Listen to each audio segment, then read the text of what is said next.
వైఎస్ఆర్సీపీ పార్టీలో నుంచి చాలా మంది కీలక నేతలు బయటికి వెళ్తున్నారు.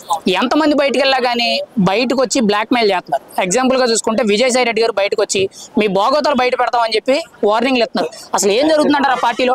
అసలు ఆ పార్టీ కల్తీ పుట్టకతో పుట్టింది. ఆ పార్టీ పుట్టగా మా జనసేన పార్టీకి ఆవిర్భావానికి మార్చి 14 ఉంటుంది. వాళ్ళకి ఎప్పుడు పుట్టిందో లేదు. తల్లి తండ్రి లేని పుట్టిన పార్టీ అది. ఎందుకంటే ఆ పార్టీ స్థాపించింది శివకుమార్.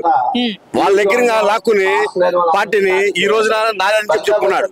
వైఎస్ఆర్ అనే పార్టీ వాళ్ళు యువజన శ్రామిక రైతు పార్టీ అని చెప్పుకోవడం కూడా లేదు. వాళ్ళకి వైసీపీ అంటారు. అది ఒక దొంగ పార్టీ. కాబట్టి ఆ పార్టీలో ఉండే వాళ్ళందరూ దొంగలు. దాంట్లో బయటకు వచ్చిన తర్వాత ఏదో చేయాలి కాబట్టి మొత్తం ఒకటి వాళ్ళు బయటపడటం కోసం వాళ్ళ బాగోతాలు మొత్తం బయటపెడతారు. సార్ మీరు అన్నదానికి కొంతవరకు కూడా కరెక్ట్ అనిపిస్తుంది. ఎందుకంటే ఇప్పుడు మీరు ఏమన్నారంటే పార్టీకి పుట్టుకలేదన్నారు. పుట్టుకలేని పార్టీకి ఆవిర్భావ సభలు కూడా లేవు కదా అనేటట్టు కొంతమంది కూడా విమర్శిస్తారు. దానికి మీరేమంటారు? ఆవిర్భావ సభలు పెట్టలేదు వాళ్ళు. ఎందుకంటే వాళ్ళ పార్టీ ఎప్పుడు పుట్టారు? శివకుమార్ దగ్గర లాక్కున్నారు పార్టీని. అసలు ఆయన పార్టీ అధ్యక్షుడు శాసనాధ్యక్షుడు ఆయన గౌరవ అధ్యక్షులు విజయమ్మ ఆమెను దించేశాడు. ఇవాళ తల్లే చెల్లె పార్టీలో నుంచి వెళ్ళిపోయింది. అసలు నమ్మట్లా. ఇక జనాలు నమ్ముతారంటే పిచ్చోళ్ళు నమ్మటమే. పేటీఎం బ్యాచ్ ఉంటారు అన్నమాట. 5 రూపీస్ పేటీఎం. వాళ్ళు మాట్లాడుకునే మాటలు తప్ప ఆ పార్టీ అనేది ఒక దొంగ పార్టీ. పార్టీ దొంగ పార్టీ. మరి మేము ప్రజలకు న్యాయం చేసాం, 40% ఓట్ బ్యాంక్ ఉంది, మాకన్నా ఎవడో బాగా పరిపాలన చేయలేదు అంటారు. ఇప్పుడు ప్రజలంటే పథకాలు ఇవ్వడం కాదండి. పథకాలు అంటే రాబడి కావాలి. రాబడి వచ్చి ఉపాధి కల్పించి ప్రజలకు పంచాలి. అంతే తప్ప డబ్బులు చూడండి నేను కూడా పంచుతా. నా దగ్గర 1000 రూపాయలు ఉన్నాయండి, 9000 రూపాయలు పంచేస్తా. రేపు పొద్దున ఎందుకు కలిసి డబ్బులు పంచడం మా అబ్బాయి పంచుతాడు. దానికి అది కాదు కావాల్సింది సంపాదన సృష్టించి ప్రజలు పంచాలి. అది సంపాదన లేక ఒకటి పంచాలంటే కుదిరితే ఇప్పుడు వాళ్ళు ఆ పార్టీ దోసుకోవడం దాచుకోవడం. ఏం చేశారు వాళ్ళు? ఆస్తులంతా జగన్మోహన్ రెడ్డి వాళ్ళ నాన్న అధికారాన్ని అడ్డు పెట్టుకుని అక్రమంగా సంపాదించుకున్నాడు. ఈ రోజు కూడా సక్రమంగా లేదు. ఆయన మామూలుగా నిజాలు చెప్పు నా డబ్బులు ఉంది నేను చెప్పగలుగుతాను ఎంత అందని ఆయన చెప్పమని చెప్పలేడు.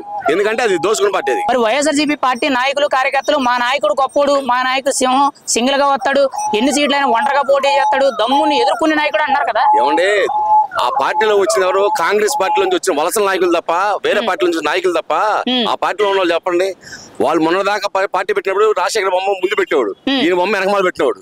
తర్వాత అధికారంలోకి వచ్చేసాడు, వాళ్ళ ఈ బొమ్మ తీసి పక్కన పడేశాడు.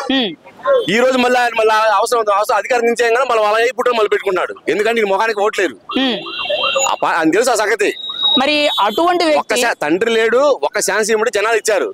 అందులో 150 సీట్లు ఎవడన్నా సరే ఎన్ని సీట్లు పడిపోతాడు? 11 సీట్లు ఎందుకు పడిపోతాడు? ఆ పార్టీ దొంగ పార్టీ.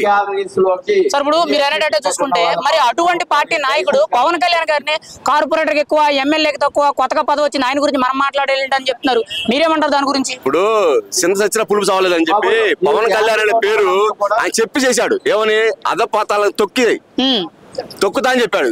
అట్లా చెప్పేసాడు. 11 సీట్లు వేశాడు. మా నాయకుడు 2 సంవత్సరాల క్రితం చెప్పాడు, జగన్మోహన్ రెడ్డి మాకు 150 సీట్లను విరమిస్తాము, ఒకటి అటు ఇటు ఎత్తి అన్నాడు. మధ్యలో 5 వేసిపోయింది. 15 సీట్లు వస్తాను. ఫస్ట్ జనాలందరూ కూడా 15 సీట్లు ఉన్నారు. తర్వాత అది కూడా అంతకాలం ఎక్కువ రాదు బాబు, నీకు 11 చాలని చెప్పి నామం పెట్టారన్నమాట.